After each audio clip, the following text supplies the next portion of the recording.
Hello guys, welcome to another Dragonfire 360 tutorial. My name is Brad. Today I'll be showing you planar tracking in Blender. I'm using Blender version 2.66a. You can download the free tracking plate I'm using at hollywoodcamerawork.us. I will provide the link in the description. As you can see, this scene would be difficult to track using 2D tracking methods because the actress occludes the part of the U-Haul we need to track. We would have to fake part of it and guess where the track should be when she gets in the way. But with planar tracking, we can get a perfect track without the guesswork. Planar tracking works different because instead of tracking a single point, it tracks an entire texture. So that if part of the texture is occluded, it will continue to track based on the exposed part. It will even track when it goes off screen. So let's go ahead and get started. First, let's open Blender. Then delete the default cube, of course. Go ahead and delete the lamp as well, it won't be needed. Now let's position the camera in to look horizontally.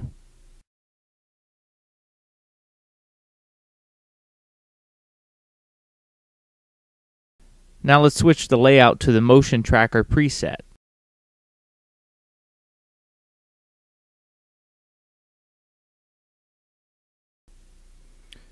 And open our image sequence.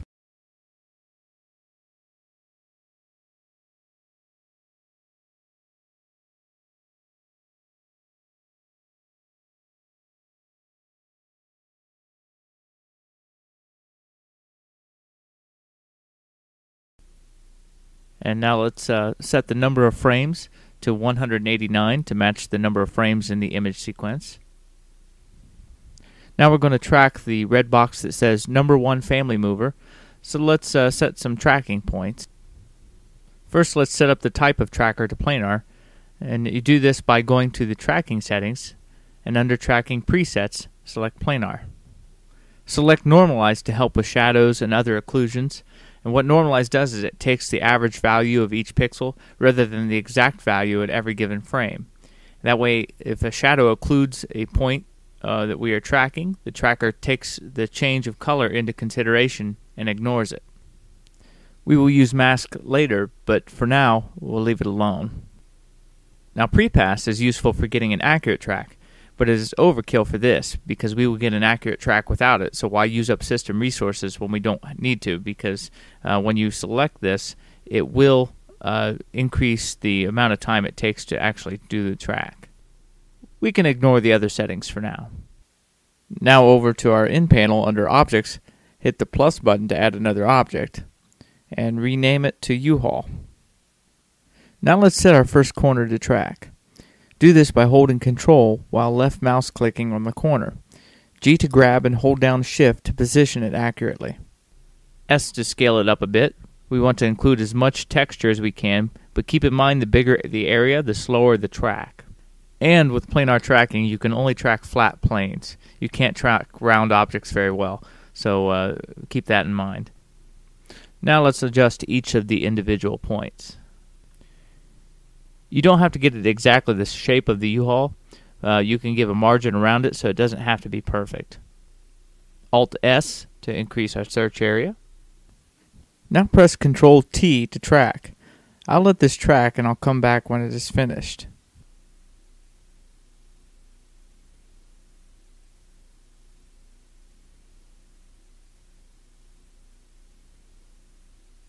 Okay, the tracking is finished, but there was a problem.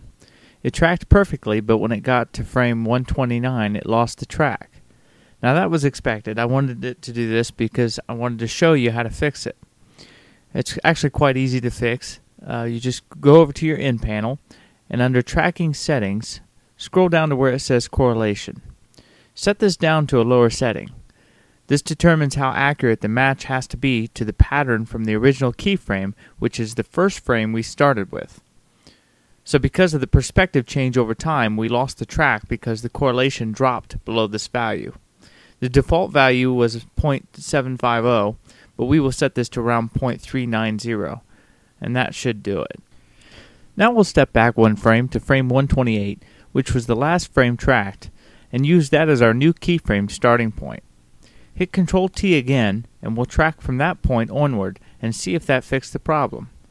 I'll pause the video and return when it is finished tracking. Okay, that did the trick. As you can see, it tracked the rest of the frames perfectly.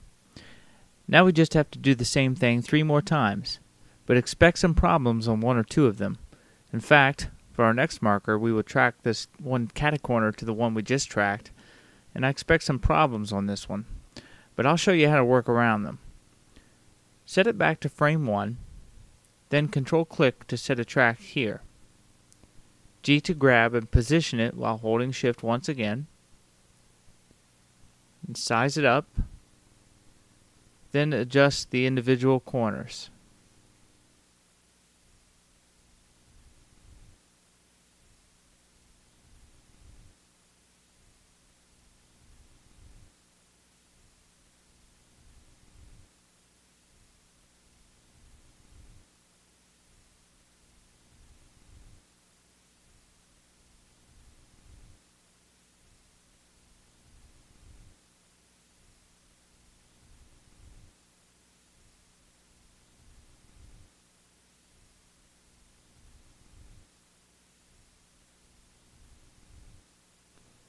Okay, now let's go ahead and track this just like we did before. Control T to track, and I'll go ahead and pause this and come back when it's done tracking.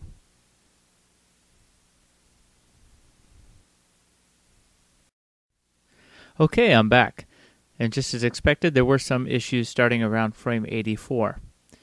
What we're seeing here is called perspective shift. When the actress occludes the lower part of the track, Blender thinks the perspective is changing on the plane and adjusts accordingly. And then ultimately it drops off at frame 89. So once again, we can adjust the correlation to a lower setting, but this won't fix the perspective shift we're seeing. So what we have to do here is mask in the area of the pattern we only want to track. This way, when she gets in the way, it won't calculate those pixels anyway, so the perspective stays the same. To do this, we'll use the grease pencil. So first, let's set the frame number to 83, which is the last successful track. Then with the track selected, go over to the End panel and scroll down under Tracking Settings, and tick the checkbox for Use Mask. And while we're at it, we'll also set the correlation to 0.390. Now scroll up to the grease pencil and make sure that the checkbox is checked. Now this next part is important to remember. Click the Track button so that we draw our mask on the track and not the clip. And just a little FYI, you can use several layers and activate one at a time by selecting the radio button. You can also name the layers so you can reuse them on another track.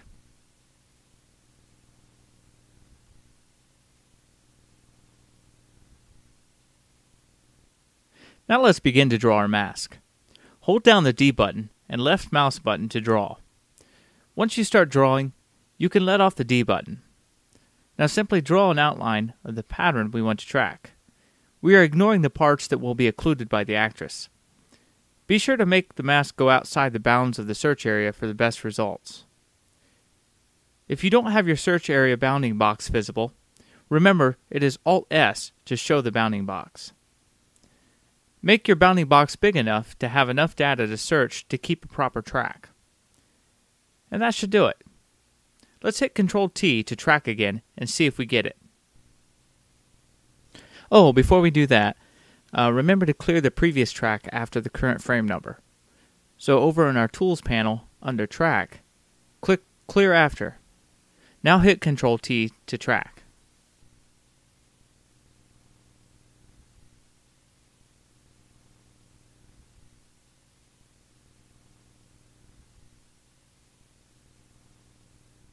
Well, that worked. And as you can see, we got a nearly perfect track. There's a very minute amount of shift, but it's not enough to affect the outcome, so it is within tolerable limits. And now we just have to do the same thing for the other 2 corners, and we'll be set for the next part. So using the skills you've acquired so far, go ahead and track the next 2 on your own. And remember, if you had a successful track on this one, you can reuse the same grease pencil on your other 2 tracks if you need to. Just click on the pencil icon there on the left and select it from the drop-down list. And I'll do the same and come back when all 4 are properly tracked. Okay, so now all 4 corners are tracked. I did end up using a different grease pencil for one of the tracks, but the main thing is you have to play around with it a bit to get it to work. So don't give up on the first try if it doesn't work. Just make sure the origin point for each of your tracks are in each of the 4 corners. And you also want to rename your tracks for better workflow.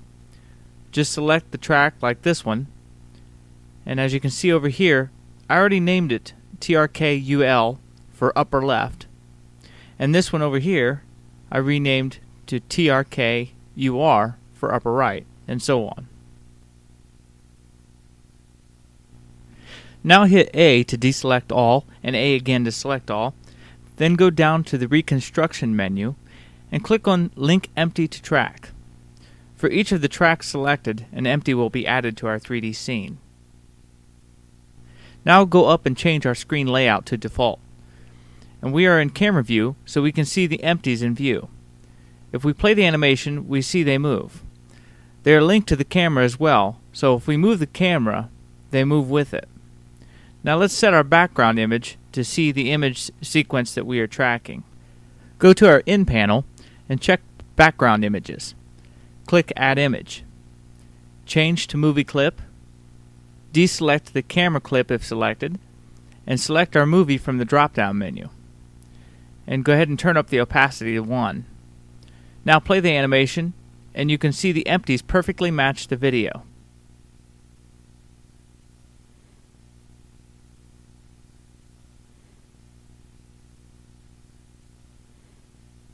Okay, now we're going to add a plane to the scene. First, let's position the cursor to the center of the empties. B to box select all the empties, and Shift S, cursor to selected. Shift A, mesh, add a plane. Now let's rotate it on the X-axis 90 degrees.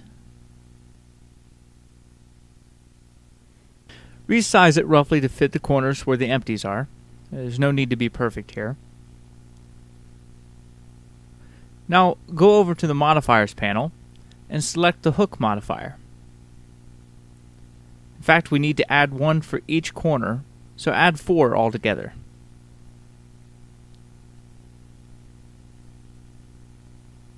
Then on each one under Object, select one of the empties. We'll start with upper left, then upper right, lower left, and lower right.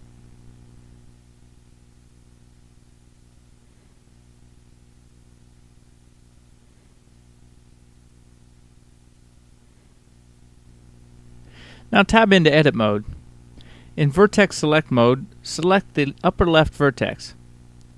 Then go to the Hook modifier and hit the Reset button on the upper left hook. Then hit Assign. Do the same for each of the vertices and corresponding hooks.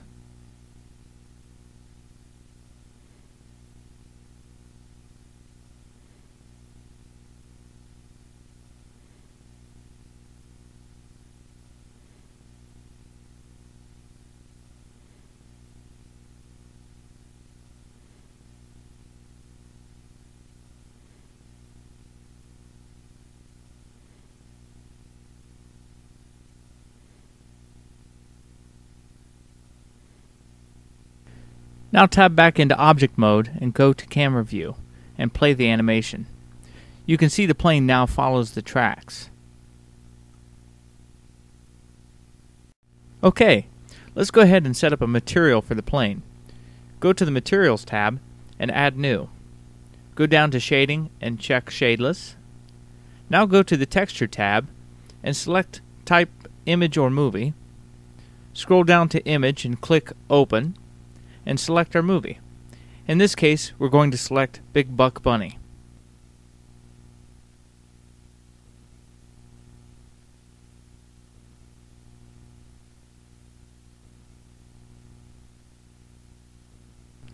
Now go down to Match Movie Length and click that. And now we want to set an offset to get the video where we want it. In order to do that, we need to see our video on the plane. So go to our Viewport Shading selector and select Texture. Then go to the In panel and under Display, change shading to GLSL. Now we can see the video on the plane in the viewport. Now set the timeline to the last frame so we can see where we want the video to end. Go to the texture panel again, and where it says offset, slide it over till we see the bird get knocked off the tree branch. Now you could UV unwrap this for more control, but I think it will do fine where it is for this application.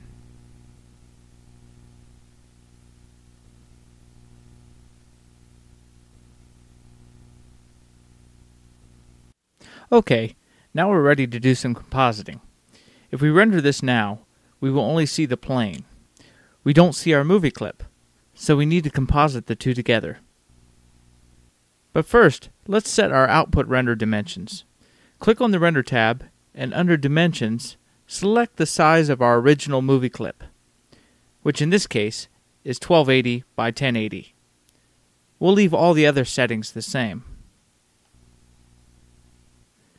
Now go to our Screen Layout selector and choose Compositing. Select Use Nodes and Backdrop. Now we will add another input node called Movie Clip. And select our movie clip. And we will add a mix node. If you shift Control left click on a node, it will add a viewer node for the backdrop. Now connect the image from the Render Layers node to the Mix node. And connect the movie clip to the Mix node. Now you won't see the plane that we added yet, so adjust the factor value and you can see the plane coming through. But the problem is just fading from one to the other. So there is more we need to do. On top of that, you can see the plane does not match up. That is because we rendered it with the wrong camera settings. But now that we changed the dimensions, we can re-render it and it should come close.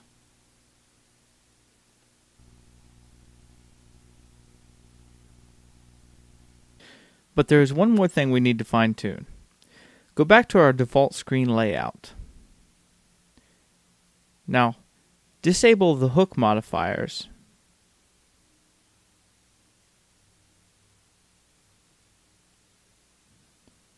Okay, and hit 5 on the numpad to go to orthographic view, and numpad 1 to go into front view.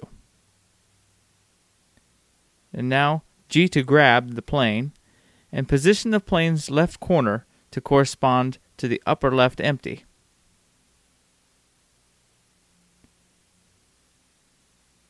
Now tab into edit mode. Reposition the upper left vertex and hit reset on the hook modifier and then assign. Do the same for each vertex.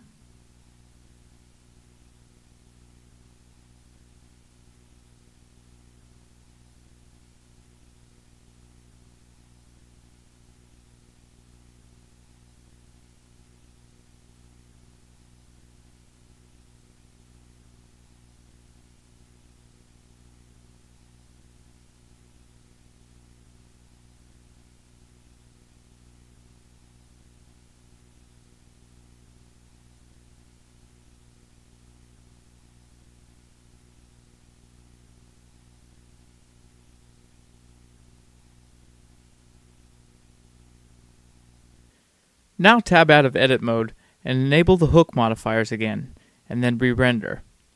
And it should be right this time.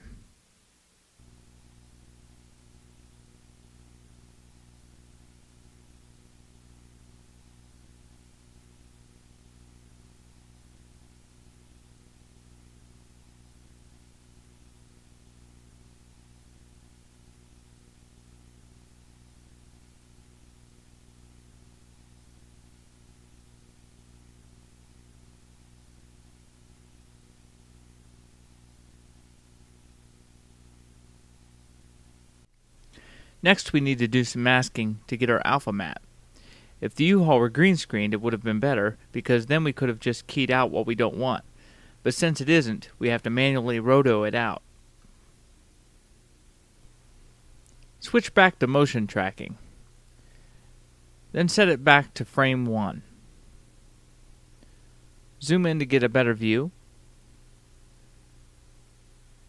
Now change our mode from tracking to mask, and rename the mask to alpha mask.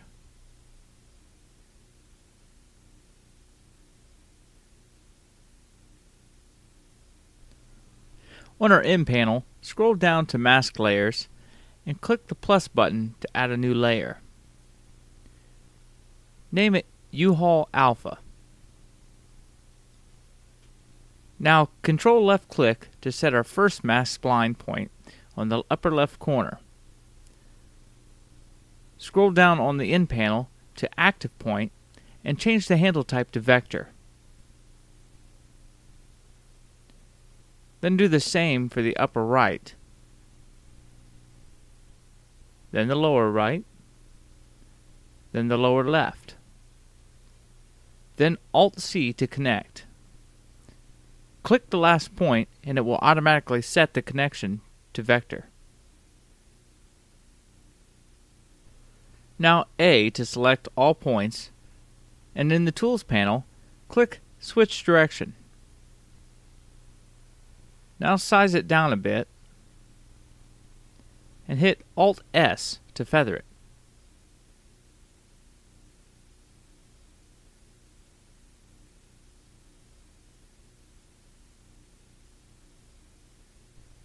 Now go back to the compositor. We will add another input node called mask. Select alpha mask and connect the node to the factor value of the mix node. You may have to flip the image inputs on the mix node. Now we can see the plane over the U-Haul.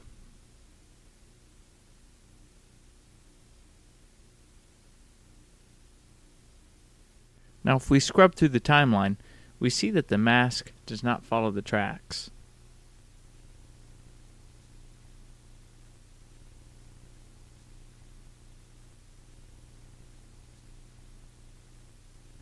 So let's go back to the movie clip editor and fix that.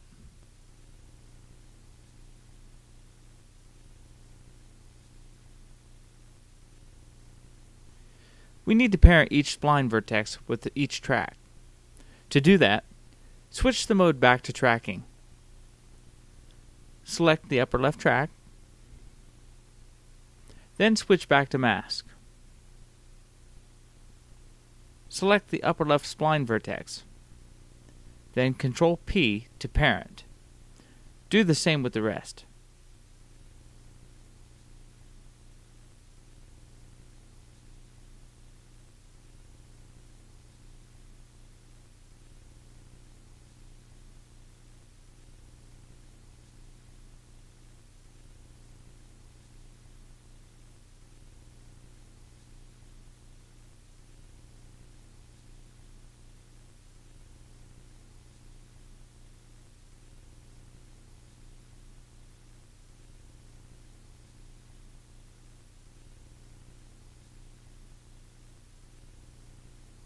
Now if we play the animation, we will see the mask move with the tracks.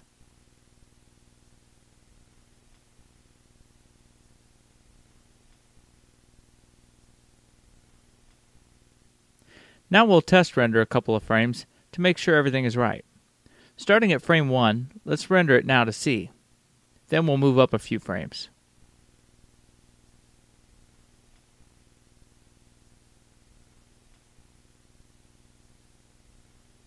As you can see, it's perfectly aligned.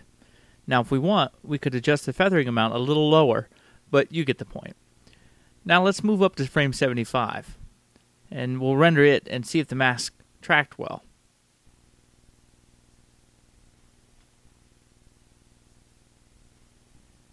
And once again, it is right where we want it. So are we done? Well, not exactly. We still have a problem if the actress occludes the plane. Set it to frame 102 and render. You will see that the plane is occluding the actress, not the other way around. That means we have to roto.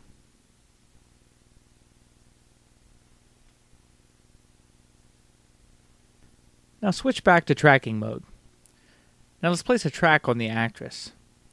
We need to find a point that we can use planar tracking, or we could switch from perspective tracking, which is planar, to location tracking. But since we get such a great track using planar, I prefer to use it. And we can get away with this because the actress doesn't turn her head much, and we can use her back as a plane. Starting at frame 82, just before the actress enters the realm of our plane, let's set a track by Control-F clicking on her back. Size up the marker to include her hair pattern as shown. This pattern stays relatively the same throughout, so it will make a good marker. We only need it to track till she's no longer occluding, so we don't have to be perfect. And it doesn't really matter if it's deforming perfectly either. As long as it follows her basic body movement, it will be sufficient. Now Alt-S for the bounding box. Make sure it's wide enough.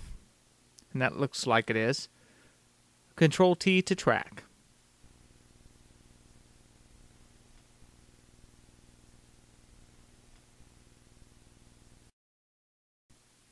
Okay, and that looks like we got a perfect track for our needs. Now we can set a mask that will act as a garbage mat, and we will parent it to the track we just made.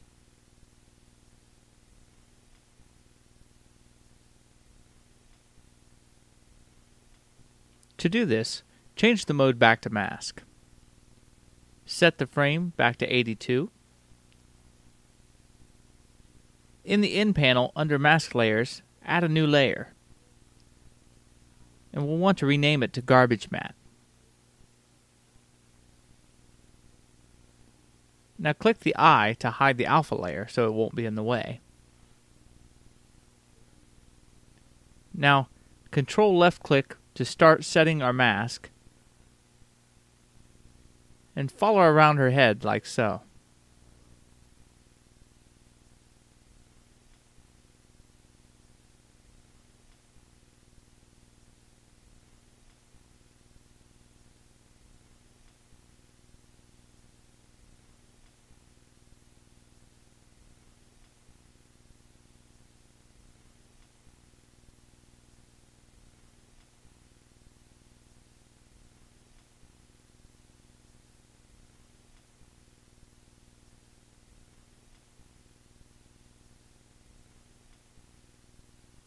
And Alt-C to close.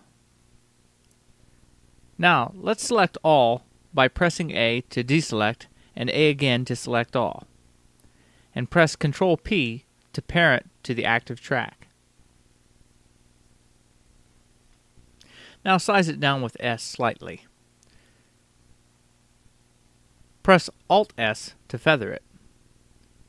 If it's reversed, we need to flip the direction of the handles. So right-click to keep from setting the feather. Now go over to the Tools panel, and under Spline, click Switch Direction. Now try again. Make the feather area very small. We want it pretty sharp with just a slight blending.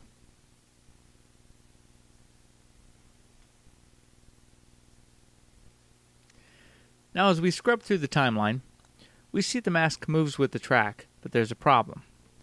The perspective change has rendered our mask useless.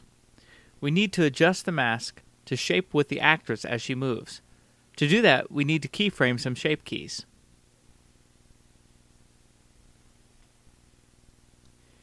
To set a shape key, press I to keyframe it on the first frame, which in this case is frame 82.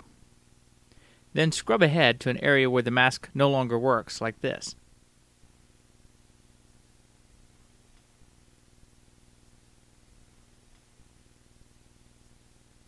Now let's reform the mask. It sometimes can be as simple as grabbing all the vertices and moving them over slightly, or it could be resizing. And then sometimes we have to manually adjust some points. Either way, just keep scrubbing through and adjusting until she is no longer occluding our plane. To keyframe the shape after adjusting, press I each time.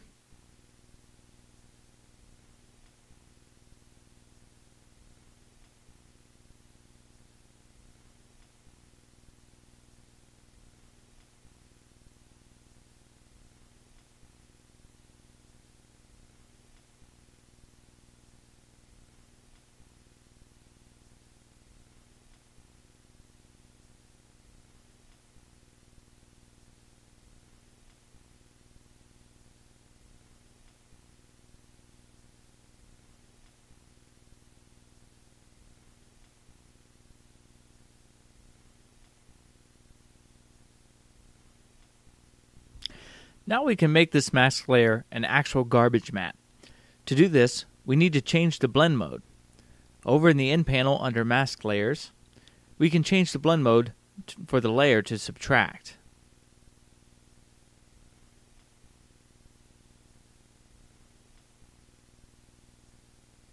Now if we render a frame where our actress is occluding the plane, we will see that she's properly rotoed out.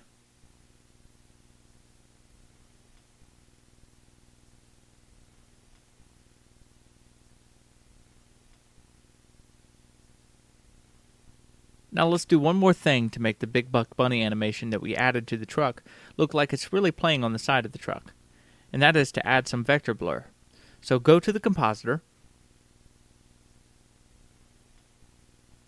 and over in our In panel, under the Render tab, expose the layer settings, and check Vector.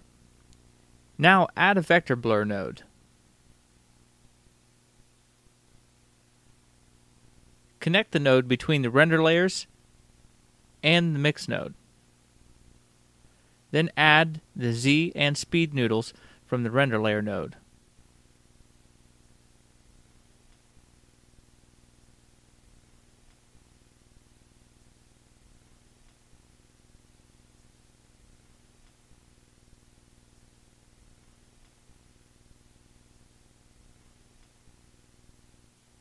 Set the samples to 64, the blur to 0.5, the speed max to 30, and check curved if not checked already.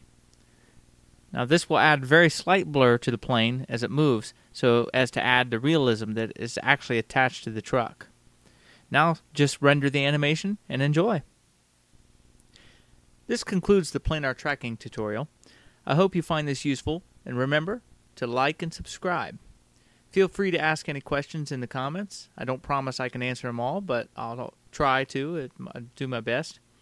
And I'm always welcome to tips and suggestions, so you can add them to the comments as well. And thanks for watching.